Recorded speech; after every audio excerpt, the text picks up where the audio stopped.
김진의 도직구쇼에 오신 여러분 반갑습니다. 김진입니다. 전 오늘도 저희 도직구쇼 오픈 스튜디오 앞에 나왔습니다. 이 대통령 어제 입장 발표가 있었고요. 한동훈 대표의 입장 변화도 있었습니다. 저희 도직구쇼에서 생중계로 보내드렸는데 오늘은 법조계에서 이런 얘기가 나오고 있습니다. 아마 뜨거운 향후의 관건이 될 걸로 보입니다. 윤석열 대통령이 기소 시에는 탄핵 절차가 중단될 수 있다라는 헌법재판소 내의 규정을 두고 정치권과 법조계의 해석이 분분합니다. 이게 어떤 얘기인지, 정말 탄핵 절차는 중단될 수 있는 건지 잠시 후에 이야기 나눠보겠습니다. 전 비가 오나 눈이 오나 매일 아침 이곳에서 여러분을 기다리겠습니다. 김진의 도직구쇼 지금 라이브로 시작합니다. 잠깐만요.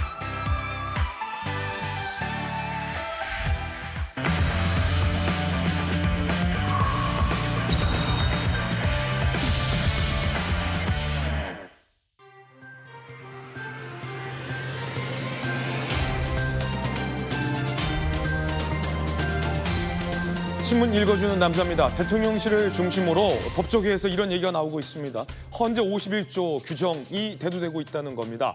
내란죄로 수사를 받고 있기 때문에 그 수사 결과가 나올 때까지, 재판 결과가 나올 때까지 헌재에서의 탄핵 절차가 중단될 수 있다라는 얘기도 나옵니다. 실제 고발 사주 의혹의 손준성 검사 탄핵 때 탄핵 절차가 중단됐습니다. 그리고 손준성 검사는 그 이후 2심에서 무죄를 선고받았죠. 자, 과연 대통령의 탄핵 절차 중단될 수 있는 것인가? 잠시 후에 이야기 나눠보겠습니다. 오늘 조간신문 4가지 키워드 준비되어 있습니다. 함께 보시죠. 먼저 첫 번째 키워드입니다. 첫 번째 키워드는 뭘까요? 바로 이겁니다. 넘었다. 서울신문이 오늘 일면에 썼는데 뭘 넘었다는 건지 함께 보시죠. 민심 등진 담화 내일 탄핵 가결 확실 시 탄핵이 필요한 여당 내의 8표, 그 8표, 그 라인을 넘었다라는 관측이 나오고 있습니다. 여당 내에서 권성동 신임 원내대표가 당론은 탄핵 반대다라고 외쳤지만 개개인이 투표를 하기 때문에 한동훈 대표와 가까운 인사를 중심으로 8명이 탄핵 찬성 쪽으로 마음을 굳혔다라는 관측입니다.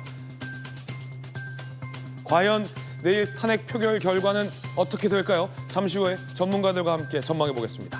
이어서 다음 키워드입니다. 두 번째 키워드는 갈렸다. 넘었다에 이어 갈렸다. 중앙일보 사면입니다. 탄핵 내전 격화, 한동훈은 찬성해야 한다, 권성동은 부결이 당론이다. 당대표와 원내대표의 입장이 갈렸다. 여당 의원들의 입장도 갈린 걸로 보입니다. 특히 이 장면, 의총에서 한동훈 대표가 당론으로 찬성해야 한다라자 친윤계 의원들이 강하게 일어서서 한동훈 대표에게 항의하는 장면도 어제 저희 도직구쇼에서 생중계해드렸습니다. 이 단지 내일 탄핵 찬반 표결 여부가 문제가 아니라 향후에 여당, 국민의힘이 어떻게 이른바 갈라질 것인가에 대한 걱정과 우려도 여당 안팎에서 제기되고 있습니다. 잠시 후에 이야기 나눠보겠습니다. 이어서 다음 키워드입니다. 세 번째 키워드는 나뉘어. 넘었다 갈렸다 나뉘어. 국민일보 8면입니다. 조국 사태 5년. 말이 됩니까? 사법부 반성하십시오. 나라 두 쪽 나뉘는 동안 사법부가 뭐 한 겁니까? 재판을 제때 안 했기 때문에 나라가 두 쪽 나뉘었고 극심한 분열이 됐고 범죄자가 정당을 만들었고 그 범죄자가 국회의원이 된 거 아닙니까? 이 책임 사법부가 질 수 있습니까? 제때에 적게 사법적인 판단이 중요한 이유가 이 조국 사태에서 드러납니다. 5년이나 이 사법 절차를 질질 끌었다면 최소한 사법부도 자성의 목소리는 내놔야 하는 것 아니냐. 그러나 결국 이렇게 대법원에서 유죄가 확정된 조국 대표, 그간 범죄 사실에 대해서 무수히 부인하고 거짓말한 죄, 그 죄는 국민들이 물어야 할 것 같습니다. 잠시 후에 이야기 나눠보죠. 이어서 다음 키워드입니다. 네 번째 키워드는 두려워. 한국일보 12면 기사입니다. 동원될까 봐 걱정, 계엄 공포에 군 입대 미루는 청년들. 윤 대통령 계엄 문제없다는 인식에 청년들의 입영 연기 문의가 이어지고 있다고 합니다. 커뮤니티엔 입대 취소 게시글까지 화제가 되고 있다고 합니다. 병무청에선 정당한 사유가 있어야 가능하다라고 밝혔습니다. 이런 공포 왜 없겠습니까? 지금까지 신문 읽어주는 남자였습니다.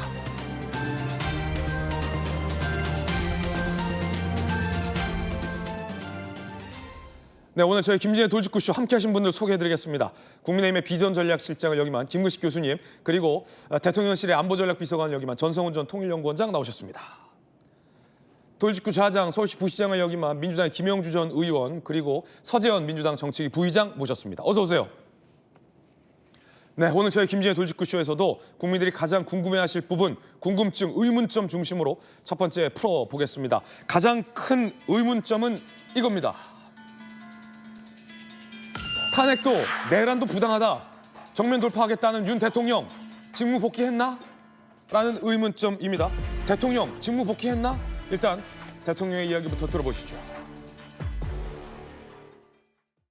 지난 2년 반 동안 거대 야당은 국민이 뽑은 대통령을 인정하지 않고 끌어내리기 위해 퇴진과 탄핵 선동을 멈추지 않았습니다. 저는 비상계엄령 발동을 생각하게 되었습니다. 그 목적은 국민들에게 거대 야당의 반국가적 패악을 알려 이를 멈추도록 경고하는 것이었습니다. 국민들에게 망국의 위기 상황을 알려드려 헌정 질서와 국헌을 지키고 회복하기 위한 것입니다. 저를 탄핵하든 수사하든 저는 이에 당당히 맞설 것입니다. 자, 정면 돌파. 윤석열 대통령이 입장을 냈습니다. 국민들 동의를 얻을지 말지는 나중 일이지만 일단은 탄핵도 내란도 부당하다. 정면 돌파한 겁니다. 이에 따라 대통령이 직무에 전면적으로 복귀했다라는 관측이 제기됩니다. 이건데요. 자, 어제 법률안 21건, 대통령은 21건을 윤 대통령이 출근해서 재가를 했다라는 겁니다. 직무 복귀의 신호탄이 어제 입장문 발표였다라는 얘기가 나오고 있습니다. 대통령으로서의 권한을 윤 대통령이 계속 행사하겠다라는 거고요. 윤 대통령이 국방장관을 재지명한다라는 얘기도 나옵니다. 국방장관 후보직 제안, 고사한 다른 인원 대신 한기호 의원, 군 장성 출신의 한기호 의원에게 국방장관 후보직을 제안했다, 재지명한다. 여권 관계자, 한기호 의원이 난색을 표하고 있는 것으로 안다. 현재 공석인 김용현 전 국방장관의 후임자로 군 장성 출신 한기호 의원을 윤 대통령이 재지명하려 한다라는 움직임도 포착이 됐습니다.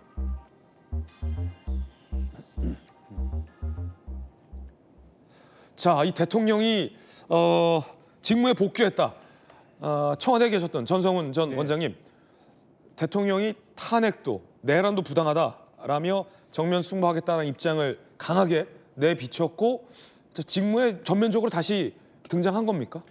예, 지금 현재로서는 사실 뭐 지금 탄핵이 인용된 것도 아니고 뭐 지금 수사 선상에 올라 있다거나 하나 뭐 어떤 법적 제재를 받은 것도 아니고 하니까 네. 법적으로는 당연히 지금 대통령이고 국방부 차관이 얘기했듯이 군 통수권자이고 여러 가지 대통령의 권한을 누리면서 의무를 행사할 수 있는 그런 자리에 있죠. 아, 그렇군요. 그런데 지금 저게 그 대통령은 또 정치인이란 말입니다. 정치인은 이제 국민들의 신뢰를 얻고 국민들의 어떤 합리적인 그런 동의를 얻는 것이 중요한 자리인데 과연 지금 현재 상황에서 우리나라 현 대통령에 대해서 그의 그 권력 행사에 대해서 얼마나 많은 국민들이 동의할지, 얼마나 많은 국민들이 그걸 호의적으로 긍정적인 마음으로 가지고 볼지, 그거는 대단히 의문스럽지 않습니까? 네. 그럼 과연 저런 그 행사가 과연 신뢰성을 가질 수 있을지, 또 국제사회에서는 과연 우리 대통령의 어떤 외교안보 통치행에 대해서 납득하고 거기에 호응할지, 저는 거기에 대해서는 대단히 지금 의문을 가지고 있습니다. 자, 그러면 대통령이 어쨌든 정면 돌파하기로 가닥을 잡은 이상 앞으로 예견돼 있는 이 수사 등에 대해서 직무에서 모든 걸 다 손을 놓고 순순히 끌려가거나 수사에 끌려다니지 않겠다. 대통령으로서 직무를 행사하면서 국정의 중심을 받겠다. 일단 이런 뜻을 세운 것으로 풀이가 된다는 거죠. 그렇죠. 뭐 여러 가지 국정 현안이 있기 때문에 수사를 지금 당장 받을 수 없다. 수사를 충분히 연기할 수도 있는 거고, 또 지금 그 헌재로 넘어간다고 해서 이게 또 심리가 오래 길어지고 하기 때문에 지금 대통령은 결론적으로 하루라도 더 대통령이 있겠다는 결론을 내리신 것 같아요. 그런데 그거는 단기적으로는 대통령한테 좀 단기적으로는 유리하다고 볼 수 있을지 모르지만 장기적으로, 중장기적으로 봤을 때 또 대한민국 어떤 그 국가 전체 차원에서 봤을 때는 저 결정은 상당히 좀 불행한 결정이 될 것 같고, 우리 국제사회에 주는 우리나라의 이미지에도 별로 그렇게 좋은 영향을 미칠 것 같지는 않다는 생각을 하게 됩니다. 국정 전면에 재등장한 윤석열 대통령, 국방부 장관 후임을 물색하고 있다라는 소식이 전해지자 한동훈 대표가 이렇게 반응을 보였습니다. 윤 대통령, 군 동원에 불법 기여만 한 혐의로 수사 중인데 군 통수권을 행사하면 안 된다. 대단히 부적절하다라고 측근들에게 얘기했다라는 보도가 전해지고 있습니다. 김무식 교수님, 네. 지금 국방장관 후임자를 물색하고 재지명하는 게 일종의 군 통수권이다. 한 대표가 이렇게 본 건데 맞습니까? 군특수권은 아직까지도 법적으로는 윤석열 대통령이 있는 것이죠. 네네. 그러니까 왜냐하면 지금 탄핵이 가결되지 않았고 그리고 직무정지를 본인이 한다고는 했습니다만 지금 실제로 행사를 하고 있기 때문에 국방장관은 이미 김용현 국방장관이 사의를 표명한 다음에 최병혁 주 사우디 대사를 지명했습니다. 근데 아까 화면에 나온 것처럼 그 주 사우디 대사인 최병혁 장군이 고사하는 바람에 다시 이제 한기호 우리 국민의힘 의원을 지명하겠다는 건데, 그러니까 인사권을 아주 적극적으로 행사하고 있다는 거잖아요. 네. 특히나 이제 국방부 장관을 인사하겠다는 이야기는 군 통수권자로서의 대통령 그리고 군 통수권자의 명을 받들어서 군을 통괄하는 국방부 장관에 대한 지명을 본인이 하겠다는 아주 적극적이고 아주 그 적극적인 의사를 보이고 있기 때문에 그렇군요. 아마 한동훈 대표가 이건 부적절하다고 표현한 것 같고요. 어제 윤 대통령의 저 29분 담화를 보면서 많은 국민들이 또 한 번 경악을 금치 못했을 거라고 생각하고, 저 개인적으로도 국민의힘 소속입니다만 우리 대통령이 도대체 어디까지 가려고 저러는 것인지, 그 끝이 어디까지인지 정말 이제는 놀랍지도 않을 정도로 좀 상당히 참담한 생각이 듭니다. 저는 두 가지 면에서 어제 그 담화를 보면 놀랐는데, 첫 번째는 지난 토요일 날 본인이 나와서 했던 이야기가 거짓말이라는 걸 스스로 입증을 한 거예요. 지난 8일 날 나와서 그 국민들 담화를 할 때 사과한다고 그랬지 않습니까? 근데 어제 나와서 한 이야기는 사과하는 사람의 이야기는 전혀 아니잖아요. 예. 잘못한 게 하나도 없다라고 하는 확신범의 이야기를 하고 있었다는 면에서 지난 토요일 날 담화가 정말 그 토요일 날 저녁에 예상됐던 탄핵 가결을 모면하기 위한 면피용 술수가 아니었나라는 거짓말이라는 게 저는 좀 놀랐고요. 두 번째, 어제 담화 가장 놀란 건 국가를 통합하고 국정을 안정해야 될 대통령이 저는 사실은 정치적 내전을 선포한 겁니다. 자기를 지지하는 사람들한테 선동을 해서 이제 끝까지 싸우자라고 이야기를 한 거예요. 특히 부정선거를 생각하는 사람들. 그러니까 저는 모르겠습니다. 부정선거에 대해서 저분이 얼마나 믿고 있는지 모르겠습니다만 자기의 정치적 생명을 연장하기 위해서 부정선거 괴담을 믿고 있는 사람들을 선동해서 끝까지 싸우자라고 이야기하는 것은 이 국가 통합을 해야 되는 국가 수반으로서 할 수 있는 일은 절대 아닙니다. 네. 지금 이미 내란 혐의로 수사를 받고 있는데 이제는 내전을 선동하는 거예요. 내전합시다. 내전을 끝까지 이루자. 그래서 적들을 쳐부수자. 이게 대통령이 할 일입니까? 저는 정말 상상할 수 없는 지금 수준이어서 좀 할 말을 잇고 있습니다. 네. 자, 김영주 의원님. 네. 한동훈 대표가 강하게 비판을 했다라는 얘기가 전해지고 있잖아요. 그런데 또 다른 일각에서는 그럼 국방부 장관은 그냥 공석으로 두냐?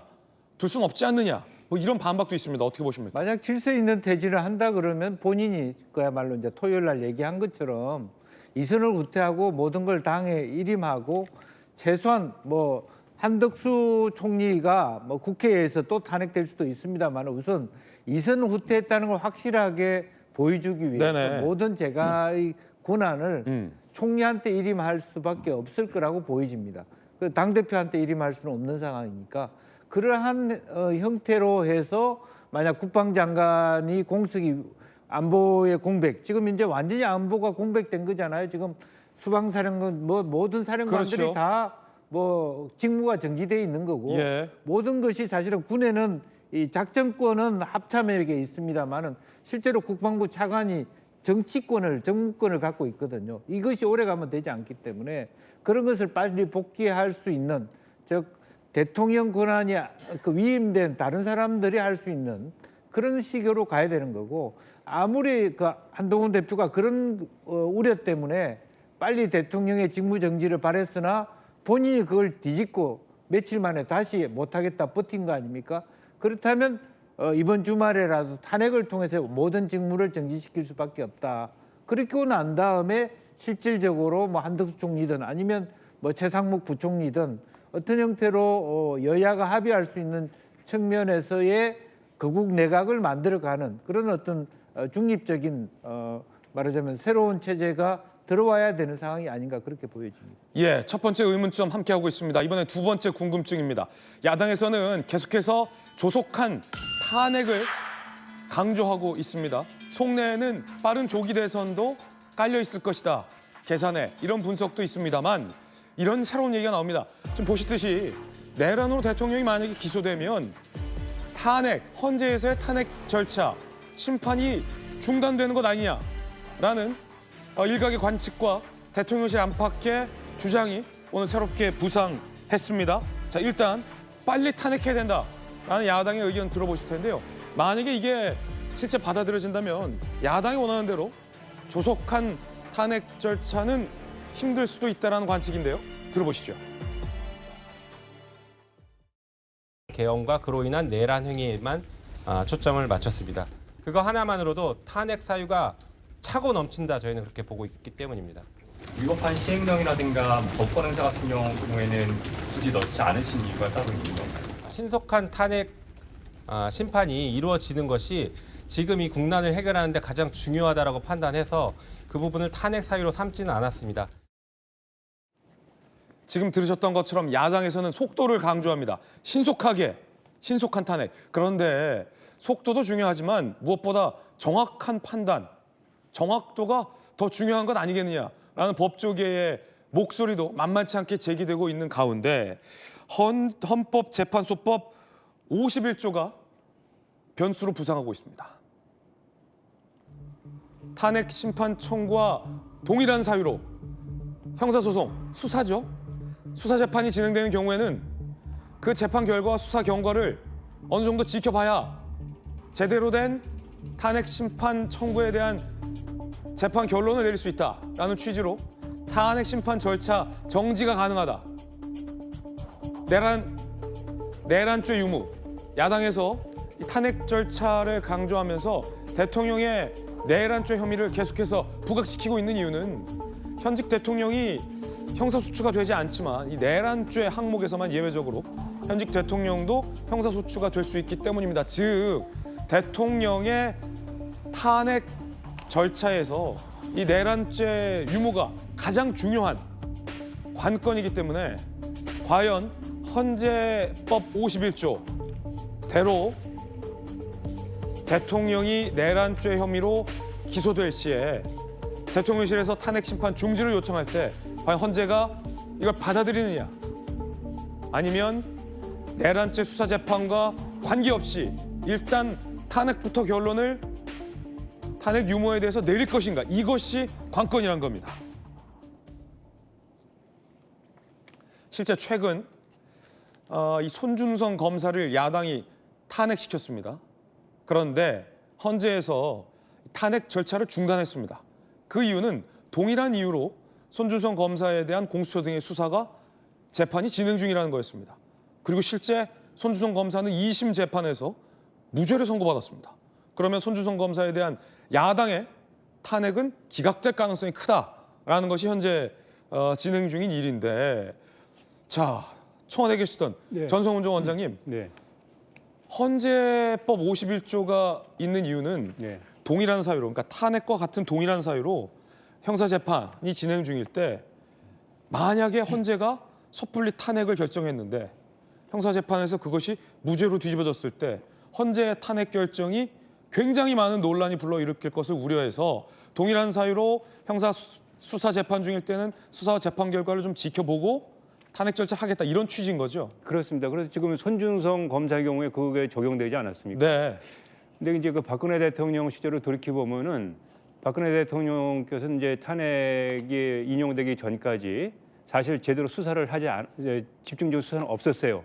바로 저 문제가 걸릴 수 있기 때문에 탄핵 인용이 되는 걸 확실하게 결론이 난 후에 박근혜 전 대통령에 대한 수사가 본격적으로 진행됐거든요. 그런데 지금은 뭐 검찰, 경찰, 공수처 모두가 다 이 내란 혐의, 의혹에 대해서 수사하고 있지 않습니까? 그래서 지금 이제 일각에서 우려하고 이제 의혹을 가지고 있는 거는 이렇게 수사를 신속하게 제기하는 것 자체가 수사가 어느 정도 궤도에 오르면은 이게 이제 탄핵 절차하고 겹치는 동일한 이유로 겹칠 수 있기 때문에 탄핵 그 프로세스가 일시 정지될 수 있는 그런 상황을 우려하고 있는 거거든요. 네네. 그래서 지금 탄핵을 저도 지금 상황에서는 이제 탄핵으로 가는 수밖에 없다고 보고요.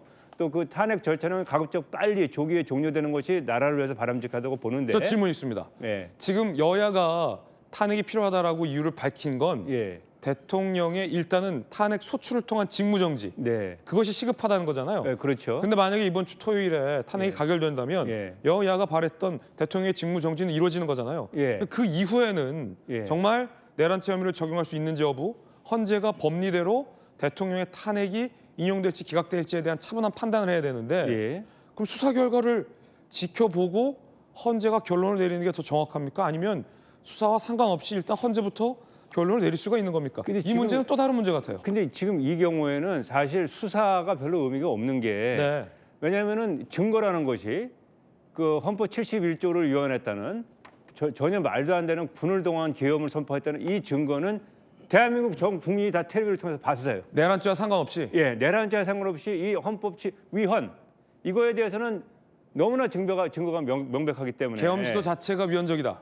그렇죠. 이거는 수사가 필요 없는 사안 아닙니까? 네. 그래서 그쪽으로 이제 헌재가 심리를 하게 되면은 탄핵 절차를 가급적 빨리 이제 인용할 수 있겠죠. 근데 지금 문제는 이게 법리적으로 이거를 이런 법이 있으니까 이거 좀 중단하고 좀 지켜보고 할 상황이 아니라는 거죠. 지금 하루가 지금 급하고 하루가 불안하고 대통령의 임무가 정지돼서 권한대행으로 넘어가더라도 그 자체가 비정상적인 상황 아닙니까? 이거 어느 누가 우리 국민들이 이걸 원하겠어요? 그러니까 어차피 상황이 이렇게 된 이상 저도 대통령의 그 명예로운 조기 퇴진을 바랬던 사람입니다만 어차피 이렇게 된 상황에서는 법이 정하는 탄핵 프로세스를 가급적 빨리 신속하게 명확하게 진행해가지고 이 상황을 빨리 조기에 종료되는 것이 우리나라를 위해서 바람직하다 이렇게 생각합니다. 예, 김무식 교수님 어떻게 보세요? 저도 지금 만약에 용산 대통령실에서 저 헌법재판소법 51조를 활용해가지고 시간을 질질 끌 생각이라고 한다면 저는 생각을 바꿔먹길 바랍니다. 지금 나라가 지금 혼란인 상황인데다가 지금 전성훈 원장님 말씀하셨지만 탄핵이 가결돼서 헌재 심리로 돌아가면 헌법재판소에서 가급적인 빠른 시일 안에 인용할 것인지 기각할 것인지 정리를 해줘서 끌어내릴 것인지 계속 직무에 복귀할 것인지를 정해주는 게 네. 국가 이익에 맞고요. 그건 여야를 떠나서 저는 신속한 헌재 심리가 진행된다는 것은 누구도 전 동의할 거라고 생각합니다. 근데 지금 만약에 용산에서 저 51조를 들어가지고 내가 내란죄로 재판을 받고 있는데 재판이 끝날 때 탄핵 심판 심리를 해주세요라고 이야기하는 건요. 아까 손준성 검사 이야기했습니다만 손준성 검사는 일단 개인이라는 차원이 있는 것이고요. 두 번째로는 그 고발 사주권으로 재판을 진행되고 있지만 이 고발 사주권은 자기 스스로가 논란의 거리가 있는 거예요. 고발 사주를 했느냐 안 했느냐에 대해서. 그러니까 개인 공무원이 고발 사주라고 하는 혐의로 재판이 진행 중일 때 개인 논란이 있기 때문에 헌법재판소에서는 그럼 이 고발 사주권이 완전히 사법적으로 정리가 될 때까지 기다려 주겠다는 건데 지금 차원이 다른 게 대통령이지 않습니까? 대통령의 직무정지하고 일개 검사의 직무정지는 국가적 차원이 다른 거죠. 그리고 또 하나 예를 들면 노무현 대통령이 탄핵 가결됐을 때도 공직선거법 위반이었습니다. 그러면 공직선거법 위반이라는 게 수사가 돼가지고 사법부에서 재판에서 형이 확정된 게 아니에요. 그럼에도 불구하고 그때 헌법재판소에서는 신속한 60일 동안의 심리를 통해 가지고 공직선거법 위반 혐의는 있으나 이게 탄핵을 할 정도는 아니다라고 해서 이게 기각이 된 거거든요. 박근혜 대통령 똑같습니다. 박근혜 대통령이 수사는 탄핵이 확정이 돼가지고 대통령이 끌어내려온 다음에 본격적인 수사를 받았습니다만 이미 그 전부터 최순실이라고 하는 국정농단 사건은 검찰 특수본, 그다음에 박영수 특검에 의해서 계속 수사가 진행됐었어요. 수사가 진행되는 과정에 온갖 혐의가 드러나면서 수사 진행 과정에 대통령에 대한 탄핵 심리가 신속하게 진행이 돼서 60일 만에 네. 탄핵이 확정된 거예요. 그러니까 그렇다고 형사재판에 대부분 확정하기까지 기다리지 않습니다. 네. 저는 그렇기 때문에 지금 내란죄라는 혐의로 대통령이 수사를 받는다 하더라도 이미 검찰, 경찰에서 수사하면서 확인해놓은 여러 가지 자료와 증거를 통해서 탄핵 심리는 그대로 갈 수밖에 없을 네. 것이다. 저는 그렇게 생각합니다. 예, 하지만 대통령실 관계자는 내란죄 유무를 따져보는 것이 중요하다라고 반박하고 있는 분위기입니다. 헌재 출신 등 법조계 인사들 사이에서도 의견이 엇갈리고 있다고 합니다. 함께 보시죠. 자, 지연될 것이다라는 이야기를 내놓은 전문가, 법학전문대학 교수 A. 180일 내 결론은 훈시 규정이다. 수년 뒤에 선고한 사건도 많다. 내란죄는 엄중한 범죄. 석 달 만에 결론 내기 어려울 수도 있다. 후루룩 내란죄와 탄핵을 분위기에 휩쓸려 결론 내면 안 된다는 의견입니다. 자, 반면 지연 안 될 것이다. 헌재 연구관 출신 변호사 B. 국가 공백 상태를 최소화해야 한다. 형사사건 진행 이후로 탄핵 심판 절차를 지연시키지는 않을 것이다. 법조계들 사이에서도 전망이 엇갈리고 있는 그런 상황이에요. 자, 그 가운데 또 하나의 변수가 이 헌재법 51조와 맞물려서 부각되고 있는데 김영주 의원님, 네. 지금 원래 헌재 재판관은 9인이 꽉 채워져 있는 시스템인데 임기 만료 등을 이유로 현재 6인 체제잖아요. 6인 체제 하에서는 전원이 찬성을 해야만 탄핵이 인용되지 않습니까? 한 사람이라도 반대하면 이 탄핵은 기각되는 겁니다. 헌재 입장에서도 6인 체제 하에서 판단을 내리기가 상당히 좀 부담스럽다. 거기에 지금까지 우리가 살펴봤던 헌재 51조 논란까지 더해져서 헌재로서는 좀 상당히 부담스러운 상황인데 이 헌재 6인 체제, 이것도 일종의 변수가 될 수 있습니까? 어떻게 보십니까? 6인 체제가 변수가 될 수 있을 뿐더러 심의를 할 수 있냐 하는 부분에 대한 유불리가 나눠질 수 있는 부분이 있을 거고, 또 내년 4월입니까? 또 헌재 재판관 중에서 사퇴해야 될 분이 있어요. 네. 네, 그렇게 되면 최소한 뭐 6개월 안에라는데 6개월 지금 내일 모레 한다 하더라도 4월 5월 중이라고 하는 그 기간이 새롭게 재판관이 사임하는 시기가 놓여 있습니다. 그렇게 되면 훨씬 더 기능 자체가 전기될 수 있는 거죠. 그러면은 네. 6인이 아니라 뭐 5인 뭐 이렇게 간다. 그런데 그 사임하는 두 사람은 대통령이 임명하게 돼 있다고. 지금 네. 현재 세 사람 임명하는 국회 몫이기 때문에 국회가 어렵사리 한다 하더라도 또 사임의 문제가 있을 수 있고, 또 지금 현재 논의는 더 복잡한 것이 그러면 국회 몫도 누가 승인해 줘야 되냐? 한덕수 총리가 하는 게 맞냐? 대통령이 하는 게 정당성을 가지느냐?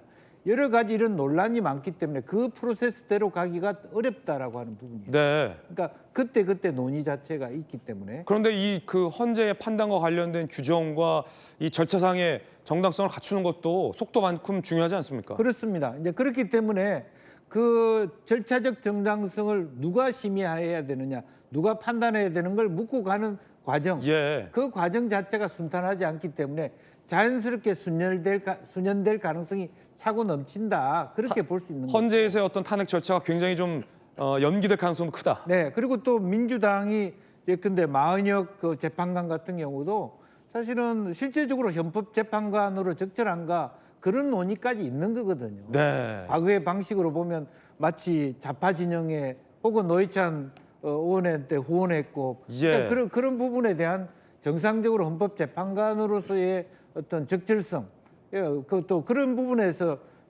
민주당하고 지금 이제 아직은 결재권자인 대통령하고 입장 차이를 극복해내는 것도 네. 시간이 걸릴 문제이기 그렇군요. 때문에 이 프로세스를 제대로 정당성 있게 하자 없이 판단하는데도 1, 2개월 정도는 더 수년될 요인들이 있다는 겁니다. 이 좀 묘한 게 전성 원장님, 네. 야당이 헌재 재판관을 추천을 지원해 온 것이 야당이 추진하고 있는 어떤 탄핵 절차에 발목을 잡는 네. 그런 상황도 부인할 수 없겠군요. 예, 사실 그 자승자박의 그 측면도 저는 자승자박. 있다고 봅니다. 사실 이번 그 탄핵의 이 계엄의 빌미를 준 게 이제 야당의 그 국정 비협조를 이제 윤석열 대통령이 들지 않았어요. 그래서 이걸 모든 게 그 야당으로서 이제 국민의 의견을 대변해서 정부에 대한 비판을 할 수는 있지만 이거를 너무 과도하게 비판하고 발목을 잡는 행태를 보여가지고 이제 어떻게 보면은 계엄의 어떤 이쪽 윤석열 대통령 쪽에서는 생각하기에는 계엄의 정당성을 받았다라고 생각하고 이제 계엄을 했겠죠. 그런 상황이 연장되다 보니까 지금 막상 나라가 제대로 돌아가야 할 상황에서 지금 구멍이 뚫린 거 아니에요. 예. 헌재라는 것도 이거는 야당은 야당 나름대로 그 정부에 압박을 가하기 위해서 어떤 그 정치적 행위를 했을지는 모르지만 이런 그 위기 상황에 이렇게 구멍이 뚫린다는 것도 우리 국민들한테 큰 교훈을 주는 거거든요. 야당이건 여당이건 제대로 절차에 따라서 할 거는 해야 됩니다, 지금. 그러니까 이 상황이 이렇게 됐지만 하루빨리 저는 뭐 이런 그 정치는 잘 모릅니다만 하루빨리 모든 그 정치력을 동원해가지고 국가 상태를 다 정상적으로 돌려놔야 됩니다. 지금 헌재가 지금 정상적인 상황이 아니잖아요. 사람들이 부족하고 이걸 빨리 돌려놓고 탄핵 심리도 빨리 진행해가지고 이 충격을 하여튼 여야 못할 것 없이 이 충격을 최소화하는 방향으로 지혜를 모아야 된다고 저는 생각합니다. 예, 여러 가지 변수가 있군요. 헌법재판소법 51조 거기에 헌재 재판관 6인 체제라는 변수가 예상외로 탄핵 소추 결과가 굉장히 좀 길어질 수도 있다라는 가능성에 대해서도 여러 전문가들이 이야기하고 있습니다. 조기 대선 문제 시점도 여야 간에 굉장히 민감한 이슈입니다. 왜냐하면 이재명 대표의 2심, 3심 6개월 이내 선고 이 훈시와도 맞물려서 조기 대선 시점과 관련해서 여야의 생각이 복잡하기 때문입니다. 헌재법 51조 심판 정지 요구 가능, 심리과정 최장 180일을 넘길 수도 있다. 거기에 헌재 재판관 6인 체제라는 변수. 그러면 정치권 일각에서 대통령이나 여권에서 이 대표 재판 때까지 시간 끌기로 탄핵 심판을 미룰 수도 있다. 대통령 탄핵 시 차기 대선은 내년 상반기 이후 이뤄질 가능성도 있다. 이재명 대표의 선거법 재판은 그 사이에 마무리될 가능성이 크다라는 얘기도 나오고 있습니다. 물론 대전제는 이 엄중한 계엄이라는 국면을 우리 국민들이 어떻게 슬기롭게 마무리 질 것이냐와라는 이 담론과 이재명 대표에 대한 어떤 사법적인 책임도 물어야 한다라는 담론은 별개로 이루어져야 하는 것이 대전제이긴 합니다만 사실 김구식 교수님 예, 미래의 대한민국의 질서와 관련된 고민이잖아요. 그렇죠. 거시적으로 보면 그러면 대통령이 계엄을 했다고 이재명 대표가 받고 있는 이른바 사법적인 혐의는 다 없던 걸로 하자라는 국민적인 공감은 없지 않습니까? 그럼요. 그러니까 저는 다른 겁니다. 서로 다른 거죠. 그러니까 윤석열 대통령이 비상계엄이라는 정말 행동을 해서 지금 온갖 욕을 먹고 있는 것, 이것도 윤석열 대통령이 지긋지긋하다라는 인식이 하나 있고요.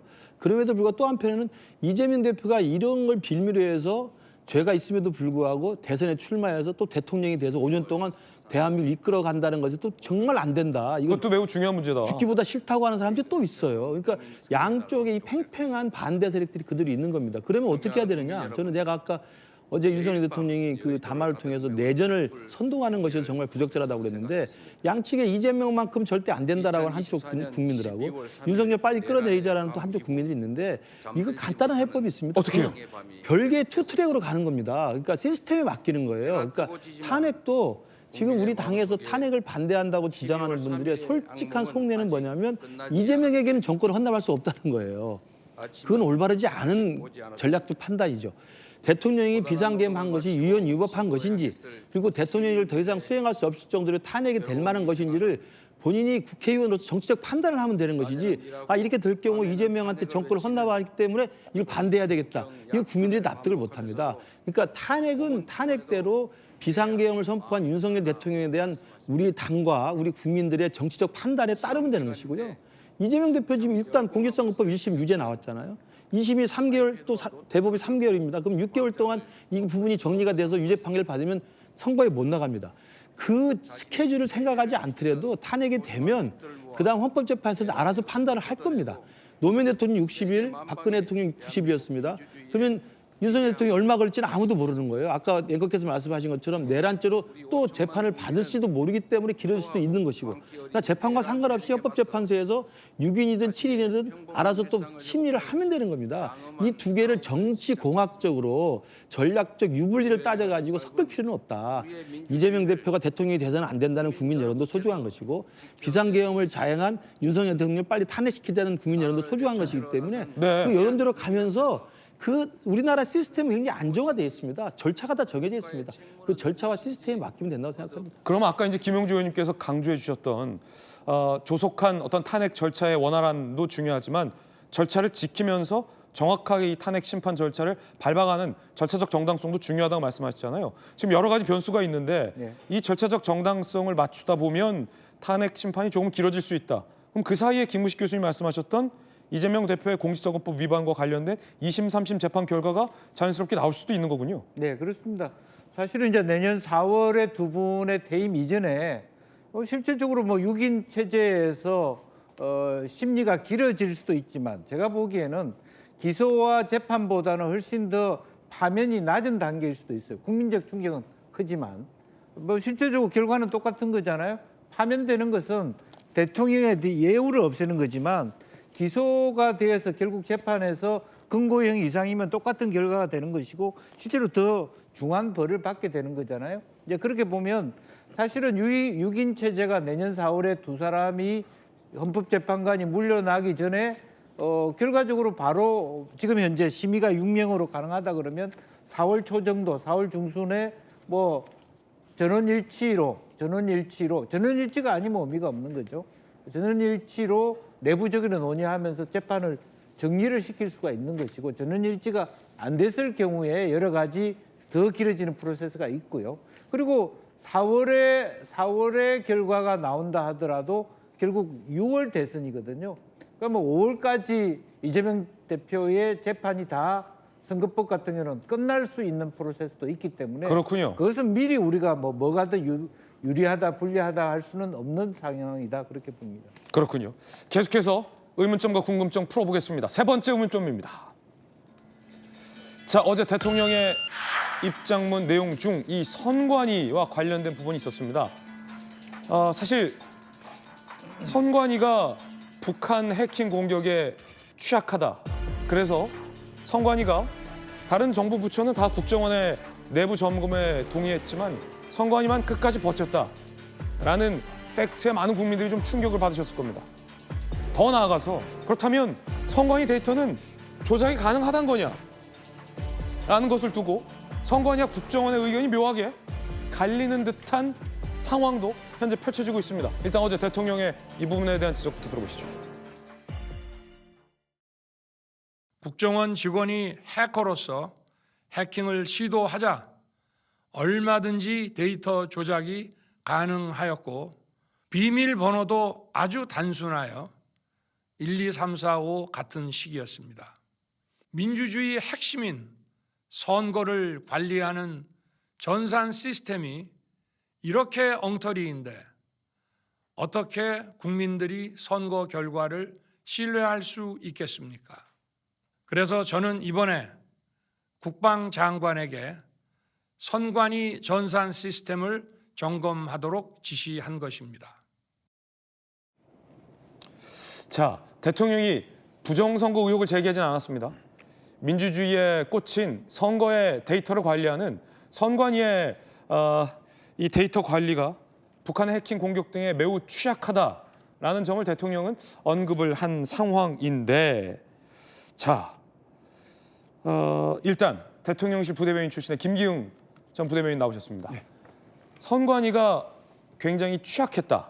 네. 그리고 다른 정부 부처와는 달리 선관위가 독립기관이라는 이유로 북한의 해킹 공격을 받았는데도 국정원의 점검을 끝까지 거부했다. 이것은 팩트입니까? 우선 선관위 입장은 북한에 해킹이 있었다. 그 부분에서는 있지 않았다고 하는 게 선관위 입장이고요. 근데 무엇보다도 국정원이 그 당시에 문제가 있어서 해보니 통상의 해킹 방식으로 했을 때 충분히 데이터 조작이 가능했다. 그리고 그의 이미 비밀번호 같은 경우는 대통령이 얘기했듯이 1, 2, 3, 4, 5 굉장히 취약했다 그런 얘기인데 정말 선관위 그 중요한 데이터 서버 비밀번호가 1, 2, 3, 4, 5였어요? 이건 팩트예요? 이 부분은 그런 것으로 저는 알고 있습니다. 그때 선관위가 굉장히 허술하게 됐다고 해서 질타를 받지 않았습니까? 근데 이 부분을 좀 쉽게 제가 얘기를 하자면 그렇습니다. 어떤 집에 문이 좀 열려 있어요. 그럼 열리는 거 문제긴 하지 않습니까? 근데 문이 열려 있다고 해서 그 집에 도둑이 들어가서 뭔가 가져갔다. 여기까지는 나온 건 없는 겁니다. 네. 그렇기 때문에 이걸 단정적으로 부정선거가 있었다 없었다 얘기할 수는 없지만 이게 그렇습니다. 부정선거라는 게 어떻게 보면 이 보수 쪽에서는 굉장히 뜨거운 감자거든요. 네. 이 부분에서 인정을 하면 너무 좀 극우 유튜버의 어떤 주장 아니냐. 근데 현실적으로 봤을 때 저도 이제 그 국민의힘 후보로 선거를 뛰었을 때 이 부분에 있어서 사람들이 그런 얘기를 합니다.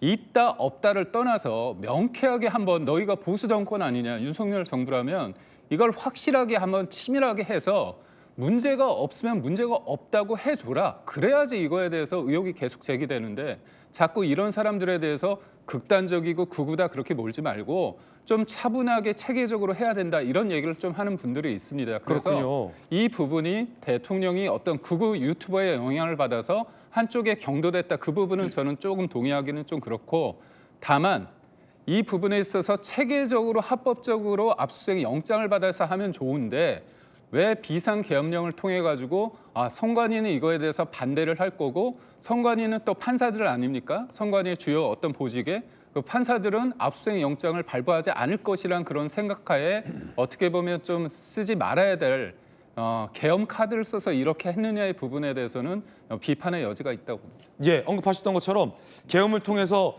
선관위와 관련된 보안을 점검하거나 문제를 확인하려 했다라는 방식에 대해서는 굉장히 비판적이다. 그러면 이 문제가 제기됐으니 가장 궁금한 거 선관위의 보안 체계는 취약하다라는 게 국정원을 통해서 확인된 거 아닙니까? 그러면 과연 선관위의 데이터는 조작이 가능한가와 관련해서 선관위의 입장은 이렇습니다. 자, 기본 문제가 제기된 김에 한번 살펴보자는 거예요. 북한의 선관위 해킹 공격이 있었다. 선관위, 북한 해킹으로 인한 선거 시스템 침해 흔적 없다. 일부 취약점은 총선 전에 보완했다라고 밝혔고요. 그리고요. 국정원이 해킹을 시도하자 얼마든지 데이터 조작이 가능했다라는 대통령의 얘기에 대해서 선관위, 설령 해킹 가능성이 있어도 현실에서 부정선거로 이어지는 건 아니다. 공개 수개표, 수많은 사람 눈을 피해 실물 투표지를 바꿔치기 해야 사실상 불가능하다라고 선관위는 강하게 반박을 했습니다. 그런데 국정원의 의견은 선관위와 미묘하게 다릅니다. 이번엔 국정원의 의견입니다.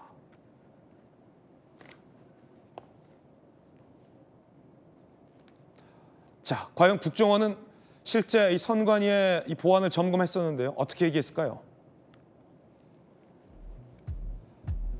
선관위 보안 점검 결과 해킹 취약점이 발견됐고요. 선관위의 보안 점수는 100점 만점 중에 31.5점이다. 자, 그때 국정원에 따르면 단순 패스워드 사용했다. 1, 2, 3, 4, 5. 그리고 투표자 바꿔치기와 유령 유권자 등록 등 유권자 조작 가능성이 충분했다. 국정원은 이렇게 밝혔다는 거예요. 투표지 분류기에 해킹 프로그램 연결이 가능했다. 북한 해킹으로 대비 유출이 확인됐다. 자, 지금 선관위에서는 북한 해킹 안 당했다라고 했는데 당시 국정원이 점검했을 때 해킹됐고 대비 유출이 확인됐다. 그렇다면 정보기관은 그걸 확인했다는 거고 앞서 말했던 다시 한번 띄워주시겠어요? 투표자 바꿔치기와 유령 유권자 등록이 이론적으로는 가능하다. 국정원은 또 이렇게 의견을 내놨습니다. 자, 대통령실 안보전략 비서관이 또 오늘 나와 계시니까 출신이 전성훈 원장님, 네. 선관위는 절대 불가능하다. 국정원은 맘만 먹으면 저렇게 조작할 수 있다. 누구 말이 맞는 거예요? 지금 우리나라 선거 시스템이 국회의원이건 대통령이건 각 지역구별로 현장에서 표가 집계가 돼가지고 결과가 나오죠. 그럼 그 결과를 이제 선관위에 보내가지고 총체적으로 관리할 수 있죠. 저는 제가 보기에는 관리하는 시스템에 문제가 좀 있을 수 있어요. 뭐 소홀하게 관리를 했거나 여러 가지.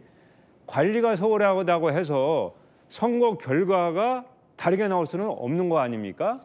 그러니까 지금 이 선거 저 문제는 과거에도 여러 차례 논의가 됐었고 국정원에서도 조사를 했었는데 이거를 지금 현재 상황에서 저건 계엄의 명분은 전혀 될 수 없는 문제이고 네.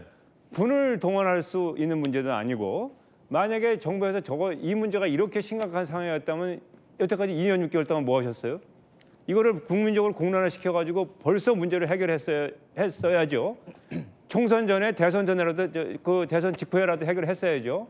그러니까 이거는 전혀 문제가 안 되는 문제를 지금 오히려 이 혼란한 상황에서 문제를 제기했는데 저거는 전혀 근거가 없고 지금 그 선관위 지금 근거가 없다라는 말씀은 예. 선관위의 시스템이 취약하다라는 국정원의 발표가 근거가 없다는 말씀이 아니고 예. 이런 이유 등으로 계엄을 발동할 만한 근거가 없다라는 말씀이신 거죠? 그리고 선거 결과가 예.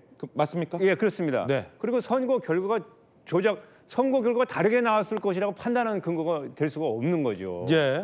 그러니까 이거는 그럼 어차피 문제가 이렇게 됐으니까 다음 정부에서라도 선관위 시스템을 여야 합의하게 다시 한번 점검할 수는 있어요. 이게 설사 일부 우리 사회 아주 극히 일부에서 문제가 제기되고 있지만 이게 이제 이만큼 사회적으로 충격을 줄 수 있는 문제가 되기 때문에 전체적으로 다시 한번 점검을 해서 여야 합의하에 전혀 문제가 없다는 것을 좀 명확하게 할 필요가 네. 있고 제가 듣기에는 야당에서는 이미 그런 상황에 대해서 좀 야당 내부에서 논의를 해가지고 야당 쪽에서 문제를 제기하는 사람들은 이거는 근거가 없다고 해서 정리가 된 걸로 제가 알고 있거든요. 근데 그런 부분도 한번 정체적으로 점검해 볼 필요는 있겠지만 이 예. 선관위 문제가 개헌 발동의 요건은 절대 될 수 없다. 네. 자, 그러면 제가 궁금한 건 일단 뭐 개헌 발동의 근거는 안 된다라고 많은 분들이 공감하고 계시니까 그건 차차 궁금한 게 그럼 선관위 이렇게 둬도 되냐? 이 문제는 좀 궁금한 거잖아요. 선관위는 북한 해킹 안 된다. 조작은 불가능하다. 하지만 국정원은 해킹도 됐고 조작도 얼마든지 가능하다. 다만 그것이 선거 결과를 바꿀 수 있느냐 없느냐에 대해서는 선거 결과 바꿀 수 없다라는 의견을 주셨는데 김용주 의원님. 네. 그러니까 이게 대통령의 인식의 모순이에요. 그러니까 또 하나는 경험의 부족입니다. 예를 들면 이 문제를 인식의 모순이라고 하는 것은 이 문제를 그렇게 풀게 계엄으로 푸는 게 아니라 국회를 통해서 풀어야 되거든요.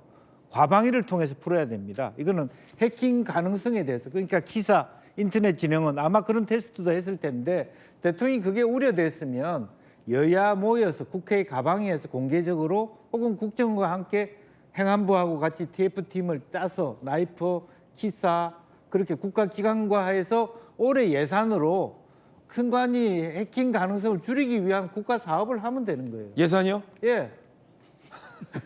예산이요? 아니 예산은 뭐 그렇다 치는데 어쨌든 그것을 질타할 수 있는 선관위를 아까 얘기하면은 선관위 위원장이 뭐 판사라서 뭐 안 된다 그러면 그걸 유일하게 컨트롤할 수 있는 네. 사실은 국회입니다. 그런데 국회 왜 모순이냐면 야당 전체를 부인하고 있잖아요. 그러니까 실제로 우리가 만약 저것이 계엄이 되려 그러면 야당과 북이 내통해서 선관위의 해킹을 통해서 결과를 말하자면 그 조작하려고 하는 시도를 밝혀내야죠. 그 정도는 돼야 예. 계엄의 사유다. 그리고 또 하나는 이 선거 결과가 본인한테 유불리를 가져왔어야 되는데 지금 제가 듣기로는 대통령이 어떤 생각을 하냐면 제 개인 생각입니다만은 더 많이 이길 수 있었는데 조작해서 적게 이겼다. 이런 정도 인식이라면 이건 문제가 되는 겁니다. 네. 서지현 부대변인. 그러니까 저게 경험 문제도 있고요. 그게 극우 유튜브 플러스 명태균 때문에 저렇게 주장하는 겁니다. 명태균이가 조작해서 대선 10% 이긴다 하니까 그 서류를 보고 본인은 10% 이길 걸로 알았는데 0.7% 이긴 거 하나. 그리고 두 번째 문제는 보안이 취약하던 것과 부정선거는 그게 성립할 수 없는 것이죠. 개인 그리고 법인 회사에서도 개인정보 유출되지 않습니까? 해킹으로. 그렇다고 해서 그것이 개인정보가 주민등록번호가 바뀌진 않는 거죠. 그리고 선거를 저도 3번 해봤는데 저는 도저히 불가능합니다. 그 100% 부정선거는 있을 수 없는 것이 네. 참관인이라고 하고 개표 참원인 여러 가지 그 현장에서 각 후보자별 한 표 한 표 봅니다. 분류하고 개표하고 심사하고 기계 돌려서 그리고 거기서 순간 중간에 한 애매모호한 게 있으면 손을 들고 중지를 요청하죠. 그렇죠. 그리고 수개표를 하고 그렇죠. 참관인들이 본다.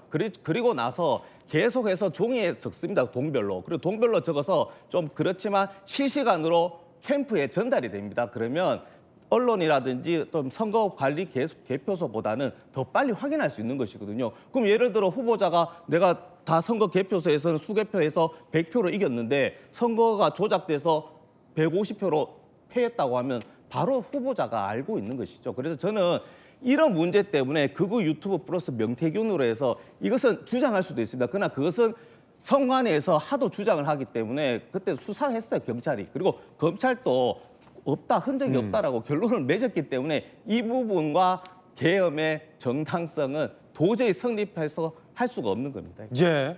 자, 그럼 다시 네, 김기현 전 부대변인. 그러니까 부정선거가 있었다 이렇게 딱 단정해서 대통령이 한 게 아니라 이런 의혹이 가시지 않고 있는 건 맞지 않습니까? 그러니까 소수자의 어떤 주장이 문제가 있다고 해서 그거를 딱 배척하기보다는 그 사람들을 설득하기 위해서라도 이런 부분을 한번 차근차근 따져본다.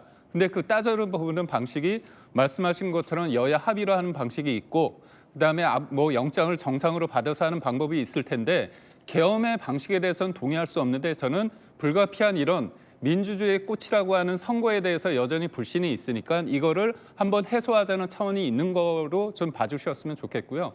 하나 제가 말씀드리고 싶은 게 저도 이제 저번 총선을 뛰지 않았습니까? 네. 그러면 패턴이 있습니다. 본투표가 있고 사전투표가 있어요. 근데 사전투표가 예전에 비해서 점점 늘어나지 않습니까? 그렇다면 이 모수가 커지고 있는 거예요. 근데 일률적으로 국민의힘 후보 같은 경우는 본투표는 대부분 이깁니다. 근데 사전투표는 대부분 또 져요, 관외에서. 그러니까 이게 숫자가 소위 말하는 진보 사람들만 하는 게 아니라 중도나 보수 사람들도 사전투표를 많이 하는데도 그런 패턴의 변화를 보이지 않는다는 데에 어떤 의구심이 있는 거거든요. 근데 저는 말씀하신 것처럼 저도 현장에서 같이 캠프에 있던 분들이 현장에 가서 저한테 연락을 미리 줘요. 예. 그렇기 때문에 그거를 실제로 보는 사람이 있기 때문에 그거에 어떤 갭이 있기는 쉽지 않은데 이게 확률이란 게 뭔가 과학적이고 통계적이고 그런 생각 있지 않습니까? 근데 일정한 패턴을 갖기 때문에 여전히 의구심은 있다. 그런 차원에서 저는 이거를 부정선거를 믿는 사람들을 너무 음모론이라 하지 말고 그분들도 유권자 아닙니까? 그렇다면 그분들의 의혹을 해소하는 차원에서 이 부분이 됐다고 하면 될 거고 근데 그 과정은 절차적 하자는 전 있다고 분명하게 말씀드립니다. 예, 자 저희 김재현 도시구쇼에서 이른바 뭐 부정선거 의혹을 지금 다루고자 하는 것은 아닙니다. 다만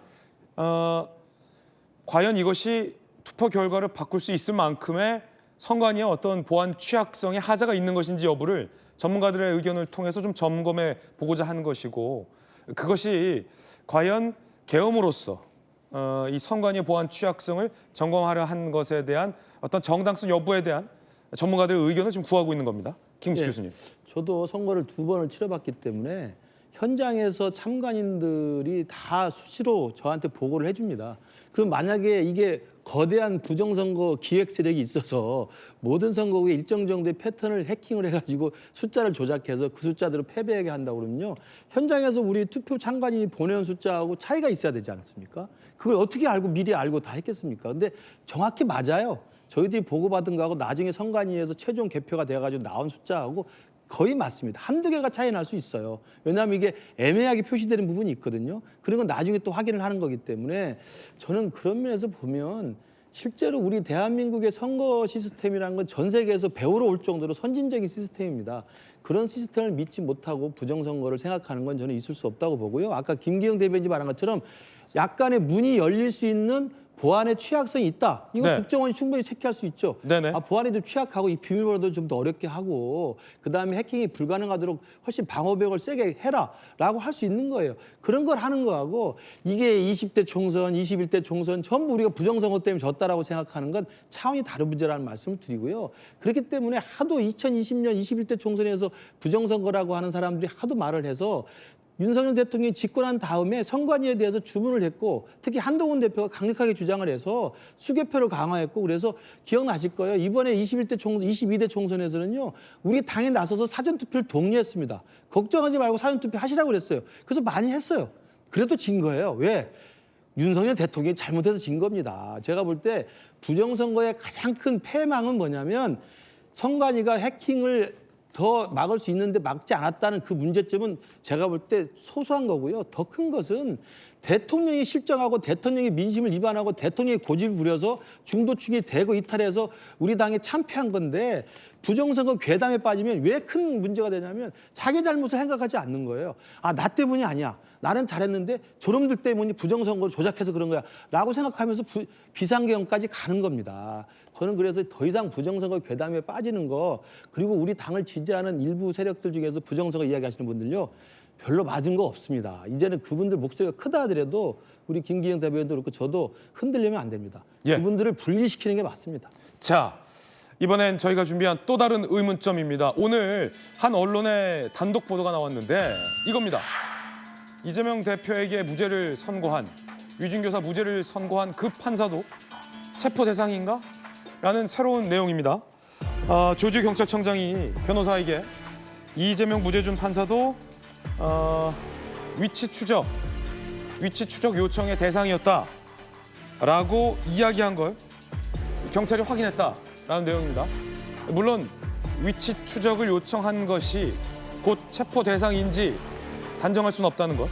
그리고 수사단이 직접 조조경찰청장에게 체포 대상이 맞느냐라고 확인한 건 아니다라는 부분 염두하고서 이야기를 이어가야 될 것 같습니다. 자, 요는 이거예요. 김영주 의원님. 네. 조조경찰청장에게 이재명 대표에게 무죄 줬던 그 판사 있지 않습니까? 위증교사 무죄. 그 판사의 위치 추적을 요청해 왔었다라고 조조경찰청장이 변호사에게 얘기했다라는 걸 경찰이 확인했다는 거예요. 어떻게 보십니까? 왜 물어봤을까? 사실일까? 글쎄요, 아직까지 우리가 뭘 단정적으로 얘기할 수는 없습니다. 그런데 이제 만약 그런 정도였다면 또 저도 뭐 양정철 뭐 그런 얘기까지 나오는데 왜 유시민을 안 꼈을까? 안 낀 사람은 좀 속상하지 않았을까? 나도 그 정도는 되는데 김우중급은 돼야 되는데 뭐 이런 부분이 있을 때 무슨 얘기를 하고 싶으냐 하면 이건 마을 원님급의 사고라는 거죠. 합법적 정당성과 원칙과 국민들이 보더라도 저 사람들은 정말 헌정 질서 위반 세력이다라고 할 수 있는 한 방향 정렬이라도 됐으면 좋겠다라는 거고요. 본인이 판단했을 때 본인은 전체적으로 보면 야권에 도움을 준 사람들은 다 헌정 질서 위반 세력이라고 보는 거 아니냐. 그러니까 야권의 정치인들한테 무죄 준 판사 다 잡아넣어. 이거 무슨 게임 하는 것도 아니고 그렇게 일관성도 없고 그런 판단을 하셨기 때문에 계엄 포고령조차도 말하자면 합법적 정당성을 받지 못하고 있는 거 아닙니까? 실제적으로 말하자면 국무회의도 그렇고 국회 전달도 그렇고 포고령의 내용도 그렇고 너무 본인의 주관적 판단에 의존했다는 그런 생각을 해서 국민을 더 다시 한번 속상하게 한다라는 생각이 들게 합니다. 자, 아직 뭐 이재명 무죄 준 판사도 체포 대상이었다라고 단정할 수는 없다라는 말씀 드리겠습니다. 김기무 대변인 어떻게 된 겁니까? 저는 믿기 힘든 상황이라 믿고 싶지 않은데 만약에 그게 사실이라고 한다면 대통령이 대국민 담화를 통해서 야당에 대한 문제 제기를 하면서 탄핵 얘기 많이 하지 않았습니까? 어떤 기관을 무력화하는 그러면서 언급을 했을 때 판사를 겁박하기까지 했다 그런 얘기를 했습니다. 근데 만약에 이게 사실이라면 판사에 대해서 뭔가 어떤 조치를 하겠다는 거 아닙니까? 그렇다면 본인이 야당을 비판했던 잣대에 비해서 똑같은 잣대를 본인한테 들이대면 그게 맞지 않는 상황입니다. 결국 야당이 검사를 이렇게 수많은 검사를 탄핵했을 때 우리가 비판을 하지 않았습니까? 그리고 판사도 겁박했죠. 야당에서 법 왜곡죄 처음에는 검사, 판사 다 탄핵한다고 했고 적용한다고 했다가 사법부에는 약간 꼬리를 내리는 형국으로 해서 법 왜곡죄에서 판사를 제외했습니다. 근데 이런 상황에서 우리가 똑같은 방식으로 판사를 겁박하고 뭔가 조치를 하려고 했다고 한다면 그게 어떻게 계엄에 정당성을 부여할 수 있겠습니까? 형식도 잘못이고요. 이거는 어떤 의도 자체도 저는 납득이 가지 않는 상황이라고 볼 수밖에 없습니다. 자, 단정할 수 없다고 계속 말씀드리는 게 앞서 이제 민주당의 한 의원이 공개한 체포 명단 14명 얘는 또 지금 이 판사의 이름이 없었어요. 맞습니다. 그러다가 지금 한 보도를 통해서 조지호 경찰청장이 이런 말을 했다더라라는 어떤 전언이 이 체포 대상 아니냐라는 추측으로 지금 이어지고 있는 상황이라 지금은 좀 신중하게 봐야 할 필요가 있다는 말씀 드리겠습니다. 대법에서 근데 입장이 나왔어요. 판사 체포 시도가 사실이라면 대법도 조심스럽게 가정법을 쓰고 있어요. 중대한 사법권 침해다라는 입장을 조금 전에 냈다라는 말씀 속보로 전해드리겠습니다. 자, 아무리 전성훈 비서관님, 아무리 또 뭐 계엄을 했다 하더라도 지금 뭐 주요 정치인 체포 지시 여부와 관련해서 대통령과 뭐 특전사령관 등의 진술이 엇갈리고 있잖아요. 네. 그 와중에 아무리 마음에 들지 않는 판단을 했다고 판사까지 잡으라고 했을까라는 의구심은 좀 있습니다. 예, 그 사실 그 과거에 이제 우리가 계엄 40년, 50년 전에 있었던 계엄을 생각해 보면은 그때는 사실 무차별적으로 잡아들이지 않았습니까? 옛날에 뭐 다 잡아들였죠. 예, 그러니까 계엄이란 게 그런 거거든요. 그래서 이제 그런 계엄의 그런 것에 충실하게 생각했다면은 판사를 뭐 구속하는 것도 생각할 수가 있겠죠. 물론 아직 뭐 구체적으로 증거가 나온 건 아니지만 사실 다시 한번 말씀드리면 이 계엄이라는 상황은 무소불위의 권력을 가지고 모든 것을 할 수 있는 상황입니다. 과거에 그렇게 했었고요. 그러니까 이게 21세기 대명천지에 이게 엄청난 일이 벌어졌기 때문에 저런 가능성도 배제는 할 수 없다. 하지만 뭐 이제 구체적으로 뭐 증거가 이제 수사가 진행 중이니까 이제 이 계엄 상황에 대한 전말이 다 국민들에게 공개가 될 텐데 아마 구체적인 사실이 공개가 다 드러나면은 여러 가지 경악할 사건들이 생길 수 있을 것 같다는 생각이 듭니다. 이게 뭐 수사단의 정식 조사로 확인된 게 아니에요. 기사를 읽어봐도. 그렇기 때문에 그 판사도 체포를 했었다라고 단정되면 이 정확한 사실관계도 아닌 상태에서 뭔가 이 사건이 좀 호도될 수도 있기 때문에 이 이야기는 이제 여기까지 하겠습니다. 하나만 하면 권순일 대법관에 대한 체포를 하려고 했던 게 좀 입증이 돼 있죠. 근데 권순일 대법관은 누굽니까? 물론 50억 클럽 대장동 혐의를 받아서 아마 대통령께서 저런 나쁜 놈이 하려는 것보다 이재명 당시 경기지사를 살려낸 마지막 대법 파기환송을 했던 주심 판사예요. 만약에 그것 때문에 권순일 체포해 그랬으면 똑같은 겁니다. 대통령 상상할 수 없는 상상을 계속 한 거예요. 왜 권순일 대법관이 정치인 그 체포조 이름이 들어가 있습니까? 저는 이해할 수 없는 거라고 봅니다. 물론 저 김동연 판사까지 했다면 정말 이건 거의 선을 넘어버린 거고요. 네. 뭐 유증교사죄 무죄 줬다고 체포를 했으면 이건 거의 박정희 때보다 더한 거죠. 근데 그게 아니라고 하더라도 권순일 대법관에 대한 체포 명단이 있었다는 것은 이미 여기저기 나와 있기 때문에 그것도 명백하게 이재명을 살려낸 사람이라는 그 억하심정으로 좀 했을 가능성이 크다. 이것도 네. 정말 권력, 특히 계엄을 사유한 거라는 좀 명백한 경고를 드립니다. 지금 돌아다니고 있는 이 체포 명단이라는 명단 주장도 대통령실의 주장과는 엇갈리고 있다는 말씀도 다시 한번 드리겠습니다. 수사를 통해서 보다 정확한 사실관계 확인이 우선시돼야 될 것 같습니다. 자, 그런가 하면 이번엔 여당 상황 점검해 보겠습니다. 어제 의원총회에서 한동훈 대표와 친윤 의원들 사이에 고성이 오갔습니다. 들어보시죠. 지금의 상황을 반성하는 것이 아니라 지금의 상황을 합리화하고 사실상 내란을 자백하는 취지의 내용이었습니다. 저는 당론으로서 탄핵을 찬성하자는 제안을 드립니다.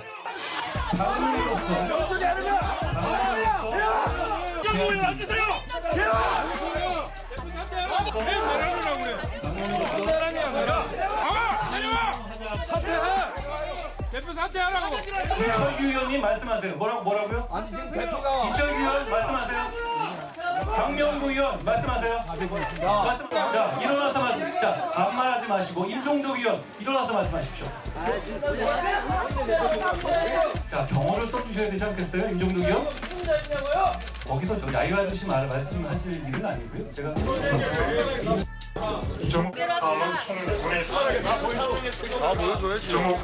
여기에 대해서 잠깐 우리가 비공개로 좀 공개로 합시다. 국민들도 보셔야 됩니다. 부끄러워할 부분이 또 뭐가 있습니까? 장덕이. 자, 저희가 준비한 두 번째 이슈 공개하겠습니다. 탄핵 내전 갈라설판. 최소 8명 친한계를 중심으로 탄핵 찬성파. 둑 터진 탄핵. 한동훈 대표가 승부수를 띄웠습니다. 방금 보셨듯이 의원총회에서 많은 친윤 의원들 앞에서 대통령에 대한 제명 출당까지 얘기를 하면서 당론으로 탄핵을 하겠다라고 밝혔지만 곧이어 선출된 친윤계 권성동 원내대표가 당론은 탄핵 부결이다라고 반박했습니다. 과연 이번 주 토요일로 예정된 2차 탄핵 표결이 친한계와 친윤계의 분수령이 될 걸로 보입니다. 한동훈 대표의 말 들어보시죠. 윤 대통령이 좀 전에 담화 발표하는 데 대해서 어떻게 보셨는지 궁금합니다. 저도 이런 담화가 나올 거라고는 전혀 예상하지 못한 상태였고요.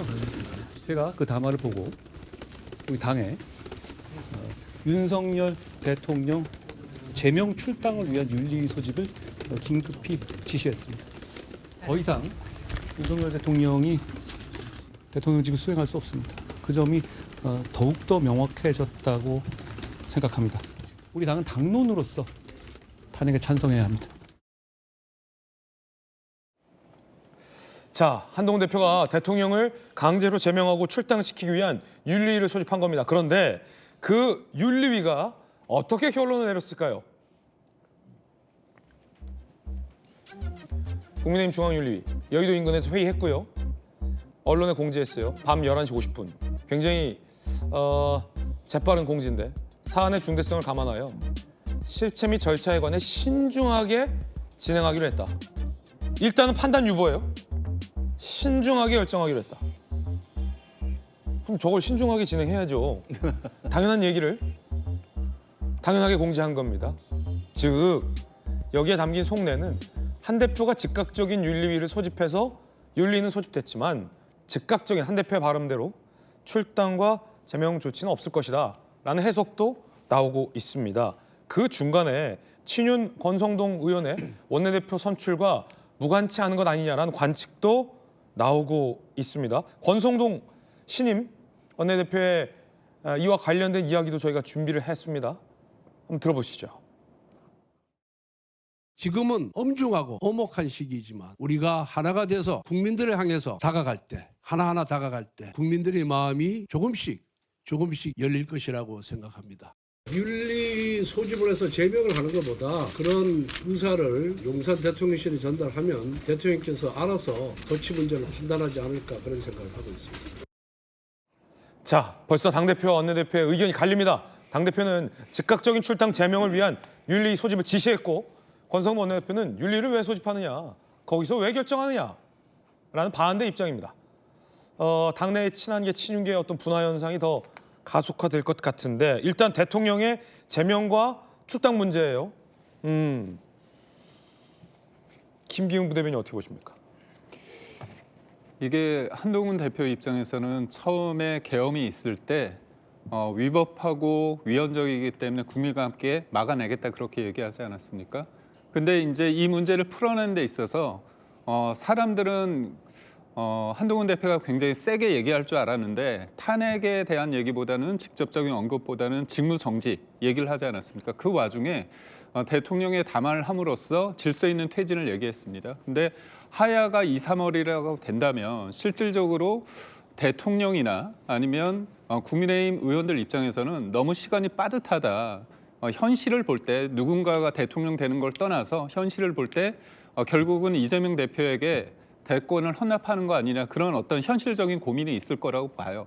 그런 관점에서 한동훈 대표는 그런 과정을 통해서 대통령이 뭔가 우리 당의 어떤 입장을 받아줄 거라고 생각을 했는데 대통령이 어제 명시적으로 탄핵을 내가 마주하겠다. 실질적으로 내가 싸워보겠다 그렇게 얘기하지 않았습니까? 그런 관점에서 처음에 선명적으로 차별화를 했는데 그 과정에 우회를 하면서 여러 가지 논란이 있고 비판을 받았습니다. 그런 과정에서 더더욱 한동훈 대표 입장에서는 차별화를 분명하게 더 강한 승부수를 해야 됐다는 어떤 본인의 어떤 생각이 있었던 것 같아요. 그러다 한 대표의 보니까 어떤 정치적 판단이다? 맞습니다. 그런 판단 속에서 결국은 실질적으로 끊어야 되는 거죠. 선을 긋는다면 출당과 제명이 필요하다고 생각을 한 건데 사람들 입장에서는 내란 자백처럼 뭔가 너무 앞서가는 거 아니냐. 무엇보다도 의원총회를 통해서 당내 어떤 의원들의 중지를 해야 되는 거 아니냐.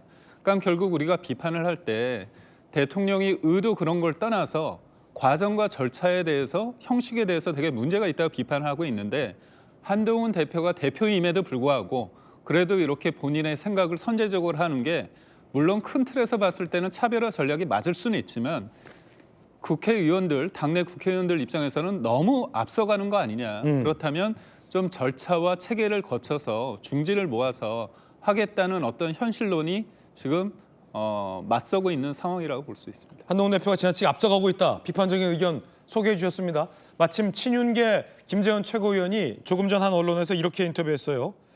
한동훈 대표 탄핵 찬성 최고위에 귀뜸도 없었다. 윤 대통령 출당 윤리 소집 최고위에 연락도 안 했다. 한동훈의 당 운영 방식에 많은 반발이 있다. 한동훈 대표는 대통령 탄핵이 가결돼도 한 대표는 사퇴 안 할 거다. 등등 강한 불만의 목소리를 김재원 최고가 조금 전 한 언론과 인터뷰를 통해 제기하기도 했습니다. 윤리 소집을 최고에 귀뜸도 안 해줬다. 자, 지금 당대표와 원내대표가 대통령 출당 문제와 관련해서 이 의견이 엇갈리고 있습니다. 김무식 교수님. 그 당대표가 긴급하게 윤리 소집하는 건 최고위에 말할 필요는 없습니다. 그러나 이제 탄핵 찬성으로 입장을 선회한 건 최고위하고 상의하는 건 필요했겠죠. 네. 그러니까 지금 우리 당이 엉망이고 저 참 고개를 들 수 없고 참담한데 과연 이런 상황으로 우리 당이 다시 또 국민들에게 표를 달라고 할 수 있을지 정말 저부터 자신이 없습니다. 제일 중요한 것은 지금 한동훈 대표가 지난주 말에 대통령한테 속아서 이선 후퇴를 믿고 덥석 대통령의 이분 담화의 선의를 믿고 탄핵 찬성의 입장이었다가 다시 탄핵 반대로 바뀌었던 게 저는 제일 큰 실책이라고 제가 계속 주장을 하고 있고, 그때 이미 단호하게 신속하게 처음부터 우리 당이 먼저 탄핵을 발의하고 저 친윤 일부 세력들이 탄핵을 반대한다 하더라도 당대표는 우리 당을 지키기 위해서 그런 길로 갔어야 된다고 생각합니다. 근데 오락가락하면서 일주일의 시간을 놓쳤기 때문에 많은 저항 세력들이 생긴 거라고 보고요. 제일 중요한 것은 대통령에 대한 출당과 제명도 사실은 지난주 계엄 사태가 터졌을 때 한동훈 대표가 신속하고 단호하게 위헌 위법한 계엄을 반대한다고 했고, 그 다음날 최고위에서 했던 일성이 뭐였냐면요. 이 계엄에 참여한 사람을 처벌하고 수사하라고 이야기하면서 했던 게 대통령 탈당 요구였어요. 이미 지난주에 대통령 탈당 요구를 했습니다. 저도 그렇게 조언을 드렸어요. 탈당은 최소한 요구해야 된다, 이 상황에서. 그래서 받아들여서 했습니다. 탈당 요구를 했어요, 이미. 그러니까 탈당 요구를 대통령이 받지 않았죠. 그렇기 때문에 어제 아마 했던 이 출당과 제명을 위한 긴급 윤리 소집은 제가 생각해도 섣부른 것이긴 했지만 이미 지난주에 탈당 요구를 강력하게 했던 한동훈 대표 입장에서는 놀라운 건 아니고, 네. 다만 한동훈 대표가 어제 9시 30분에 탄핵 찬성으로 입장을 바꾸는 나름대로는 본인으로서 결단에 찬 기자회견을 했는데, 끝나고 보니까 대통령이 29분에 정말 또 내란을 선동하는, 네. 내전을 선동하고 국민을 갈기갈기 찢어놓는 그런 식의 막말을 하니까 아마도 분노에 차서 긴급 윤리를 소집한 것 같은데, 저도 그건 옳은 방법은 아니라고 생각합니다. 네. 저는 그렇기 때문에 중요한 것은 지금 윤리를 하느냐 마느냐가 중요한 거 아니고요. 박근혜 대통령도 탄핵에서 인용돼서 자리에 내려오고 그 죄를 받고 구속된 다음에 제명을 했습니다. 그러니까 그건 나중에도 상관없는 거고요. 지난주에 이미 탈당 요구를 했던 그 충분한 본심으로 돌아가면 될 것이고, 중요한 건 우리 당이 살기 위해서 지금의 이 탄핵의 고리를 어떻게 정리할 것인가, 한동훈 대표에게 좀 남겨지는 마지막 과제라고 생각합니다. 그 탄핵의 고리도 당대표, 원내대표의 의견이 다릅니다. 한동훈 대표는 탄핵을 당론으로 해야 된다라고 얘기해서 의총에서 난리가 났었는데, 권성동 원내대표는 뭐라고 얘기했을까요? 들어보시죠. 한동훈 대표는 당론으로 탄핵 찬성을 해야 된다고 했는데, 지금은 당론이 탄핵 부결입니다. 의원총회를 열어서 그 부분에 대해서 당론 변경을 할 것인지 아니면 당론을 그대로 유지할 것인지에 대해서 의원님들의 총의를 모아보겠습니다. 탄핵 표결에는 자유 참여하도록 하실 겁니까? 그 부분도 의총을 통해서 결정하겠습니다. 서지현 부대변인, 원내대표는 당론은 탄핵 부결이다, 반대다라는 건데 지금 찬성파들이 많이 나오고 있어요. 이번 주 토요일에 어떻게 되리라 보세요? 저는 개인적으로는 탄핵이 뭐 가결될 것으로 보는데요. 그와 별개로 지금은 그 한동훈 대표가 사면 초과다, 이것이 가결이 됐을 경우는 정말로 이게 배신자 프레임에 걸려드는 것이고, 부결이 되면 국민들이 사퇴하라는 것이거든요. 그러니 이게 지금은 다음 주가 되면 그 윤석열 퇴진보다 한동훈 대표가 먼저 하야라든지 탄핵, 즉 강제 사퇴가 될 가능성도 있다. 그래서 이 두 가지가 복합적으로 이어지는 것이고, 저는 한동훈 대표가 정치 초보기 때문에 조금 그 한계성도 있지만 사실은 참모들도 지다 보면은 추경호 원내대표를 사임하겠다고 했을 때는 지금 상황에서 함께 가자, 그래서 당론이든 부결이든 함께 해서 국민들을 설득시키자는 메시지가 나야 되는데, 그 별의 순간을 본인이 갈자 짓자 계속 왔다 갔다 하다 보니까 권성동 원내대표가 되면서 이제는 주도권을 완전히 뺏겨버려서, 저는 탄핵 가결이 되면서 그 이후에 한동훈 대표의 거취도 굉장히 큰 주제고, 그것이 본인이 의도적으로 사퇴하지 않더라도 권성동은 누굽니까?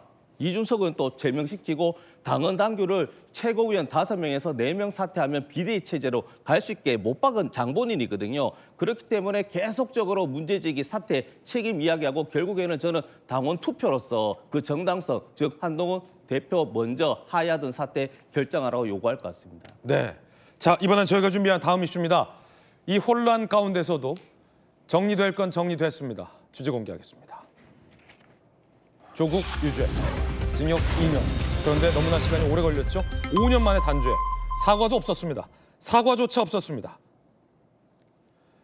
자, 법리 오해 등 판결에 영향을 미친 잘못이 없다. 원심이 확정됐습니다. 1, 2, 3심 모두 의견이 같아요. 자녀 입시 비리, 감찰 무마, 그리고 장학금 빌미로 수백만 원의 금품을 수수한 것에 청탁금지 위반 모두 다 유죄가 확정된 겁니다. 징역 2년, 이제 구속돼야 합니다. 조국 대표 입장 한번 들어보시죠. 사과도 없었습니다. 여러분과 약속했던 염원을 완성하지 못한 채 잠시 떠나게 되었습니다. 법원의 사실 판단과 법리 적용에 하고 싶은 말은 있으나 접어두겠습니다. 조국은 여러분 곁을 떠납니다. 잠시입니다. 더욱 탄탄하고 맑은 사람이 되어 돌아오겠습니다. 그때는 분명 더 나은 대한민국이 되어 있을 것입니다. 의원직이 상실되고요. 대표직도 박탈되고요. 그리고 7년간 대선 등 출마를 못하게 됩니다. 자, 조 대표 재판부가 판단한 주요 혐의, 유죄 내용 살펴보시죠. 자녀 입시 비리, 감찰무마, 청탁금지법 위반이 모두 유죄가 됐습니다. 그런데 조 대표 아마 본인도 본인의 운명을 일찍 알았던 것 같습니다. 들어보시죠. 저희 가족 전체가 이제 도륙이 났다라고 생각합니다. 그런 과정에서 법률적인 차원에서 여러 가지 해명과 호소를 했는데 받아들여지지 않은 게 많은 것 같습니다. 그 점에서 매우 안타깝고 아쉬운데 그 대법원의 판결에 대해서는 당연히 존중하고 이제 감수한다라는 말씀드리고요. 저도 지금 재판을 받고 있는데 최대한 법률적으로 해명하고 서명하기 위해서 노력을 할 것이고 이것이 안 받아들여진다면 저는 비법률적 방식으로 저의 명예를 회복하는 길을 찾아야 되지 않나라는 것을 생각하고 있습니다. 이제 2심까지 실형이 나와가지고 대법에서 실형 확정되면 어떡합니까? 정치인 조국은? 뭐 감옥 가야죠. 방법이 없죠. 뭐 감옥 가야 되고 가서 그동안 뭐 재판 받느라고 어떤 정치하느라고 못 읽었던 책 읽고 뭐 푸시업하고 뭐 스쿼트하고 뭐 플랭크하고 이러면서 플랭크하고 예, 건강 관리 열심히 해서 그 기간 나와야 되죠. 김영주 의원님, 네. 위조된 게 아니다, 조작된 게 아니다, 다 잘해서 인턴도 제대로 한 거다. 얼마나 많은 거짓말을 했습니까, 국민들 앞에. 네. 사과 한마디 없네요. 와. 그러니까 머리 좋으신 분들은 내에 반성이라는 회로가 없는 것 같아요. 내가 보니까 사과가 없고 또 여전히 뭐 많은 사람들로부터 그 뒤에 수혜도 얻었고 뭐 그런 부분입니다. 본인은 뭐 잠시 뒤에 돌아오겠다고 얘기했지만 잠시 뒤가 7년입니다. 그리고 7년 뒤에 나라가 더 잘 돼 있을 것이라고 얘기했는데 아마 그때는 조국혁신당이 없어져 있을 것 같아요. 그런 상황이 아닌가 생각이 들고요. 지금 현재 지금 2차 중에 조국 대표가 어제 11시 48분인가요? 이렇게 선고를 받음으로써 국회 정족수가 300명에서 299석으로 바뀌었습니다. 그것이 바로 내일 탄핵 소추 의결에도 영향을 미치는데요. 8명이 필요한 게 아니라 9명이 필요한 상태가 되었습니다. 그러니까 실제로 계산을 해보면요. 근데 비례대표가 바로 선거될 것 같지만 실제로 보면 선관위가 일주일 이내에 그 추인해주는 그런 프로세스를 맞습니다. 그러니까 그 변수가 있군요. 내일 탄핵 표결에서도. 다음 그 비례대표가 백선희 교수라고는 나와 있어요. 13번 나와 있지만 그 절차가 걸리는데 한 일주일 갈 수 있습니다. 다만 뭐 당에서나 국회에서 요청이 해서 아마 오늘 중으로 하지 않으면 사실은 그 일을 위해서 선관위가 토요일 날 일할 일은 없거든요. 이제 그러면 오늘 시간이 멀어지면 실제적으로 국민의힘 의원들 중에 8명 이상이 투표해서 참가해서 가표를 던져야만 탄핵소추안 가결이 된다는 것도 매우 중요한 변수가 되고 있다는 말씀드립니다. 예, 조국의 유죄, 주요 신문들 이렇게 사설 썼습니다. 동아일보, 조국 징역 2년 확정, 반칙화 특혜, 무겁게 책임 물은 법원. 조선일보, 의원된 조국 이제야 징역형, 재판 지연은 불의를 돕는 것이다. 이 말이 맞죠. 지연된 재판은 불의를 돕는 것이다. 시사한 바가 크다고 봅니다. 중앙일보 사설, 5년이나 끈 조국 재판, 늦었지만 더 큰 혼란은 막았다. 서울신문, 5년 만에 조국 선고, 이런 재판 지연 다시는 없어야 한다. 자, 이 조국 사태가 시사하는 바, 김무식 교수님, 그게 뭘까? 주요 범죄 혐의가 있는 정치인에 대한 재판이 늦어지면 설사 나중에 유죄가 나오더라도 국회의원에 선출되고 혹은 뭐 대선 후보로 선출되고 그래서 국가 시스템을 그들의 손에 맡길 수 있다라는 뼈저린 교훈 되풀이되면 안 될 텐데요. 그 지연된 정의는 정의가 아니다는 말을 이제는 더 이상 뭐 하고 싶을 힘도 없습니다. 지난 21대 국회에서도 얼마나 많은 국회의원들이 질질질 끌어서 4년 동안 세비 다 받고 임기 만료된 다음에 대법 확정이 됐고요. 가장 지연된 재판 중에 하나가 이 조국 재판 아닙니까? 2019년에 이 조국 사태로 대한민국이 두동강으로 쫙 갈라져서 광화문에 모인 분들, 서초동에 모인 분들, 국가 혼란을 가져왔던 그 당사자인데 본인은 지금 대법 확정 판결까지도 잘못을 인정하지 않고 사과 한마디 하지 않고 있습니다. 그러면서 본인은 대통령 비상계엄했다고 당장 끌어내리자고 이야기하고 헌법재판소 보내라고 이야기하고 도대체 뭘 어쩌자는 겁니까? 본인이 대법 판결까지 받았으면 말 한마디라도 사과 이야기를 했어야 되는데 그건 하지 않고 법대로 대통령을 어떻게 하겠다는 이야기를 하는 건 정말 모렴치한 짓이고요. 더 중요한 것은 재판부도 반성을 해야 됩니다. 이런 식의 내용들을 하는데 정말 별로 어렵지 않은 것이고 부인 정겸식 교수 이미 재판 다 받아서 징역 다 살고 나온 사건 아닙니까? 그 사건을 이제서야 한다는 것이고 그러다 보니까 조국혁신당이라는 회개망측한 당을 만들어가지고 지금 국회의원도 열 몇 명 갖고 있는 거 아닙니까?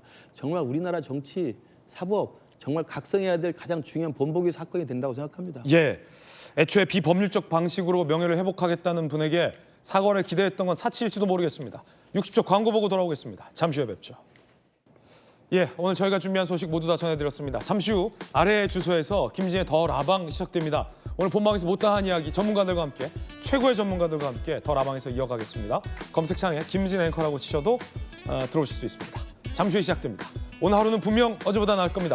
좋은 하루 되십시오. 고맙습니다.